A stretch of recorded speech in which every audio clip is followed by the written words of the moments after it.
আমি এখানে ক্যান্ডিডেট হওয়ার জন্য আসিনি। আল্লাহ পাক যে সম্মান দান করছে, 2-1 ডজন এমপিদের যে ইজ্জত সম্মান, আল্লাহ তার চেয়ে বেশি ইজ্জত সম্মান দান করছে। খেয়ে পড়ে থাকার জন্য যে অর্থের প্রয়োজন, আল্লাহ পাক সেই পরিমাণ অর্থ দান করছে। বলতে পারো হুজুর এখানে আসছেন কেন? তাহলে আপনার সম্মানের দরকার নেই, টাকার দরকার, আসছেন কেন আপনি? আমি আমার জন্য আসিনি। এখানে কথা বললে আইন হয় না, কিন্তু সংসদে কথা বললে আইন হয়। এখানে কথা বললে জুলুম মুক্ত দেশ গড়া যায় না, কিন্তু সংসদে কথা বললে জুলুম মুক্ত দেশ গড়া যায়। আমি এখানে আসছি আমার জন্য নয়, এই দেশকে বাঁচাবার জন্য, আল্লাহর জমিন আল্লাহর হুকুমতকে কায়েম করার জন্য, প্রত্যেকটা গরিবের অধিকারকে ফিরিয়ে দেওয়ার জন্য, জুলুম মুক্ত একটা দেশ গড়ার জন্য এখানে আসছি। আমি আমার জন্য আসিনি। কাজে কাজ আমার না, এই কাজ আমাদের সবার।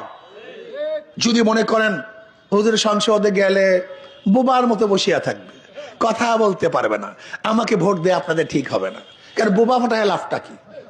আর যদি মনে করেন হুজুর যদি ধাক্কা দিয়ে পাঠাইতে পারি, কোন জালেমরা ঠিক মতো জুলুম করতে পারবে না ইনশাআল্লাহ, বিশ্বাস যদি হয়, তাহলে আমি মনে করব এই কাজ সবার। ছাত্ররা তোমাদের কাজ নাই না নাকি? নাকি গরিব বন্ধুর এই কাজ আপনাদের না শুধু আমার?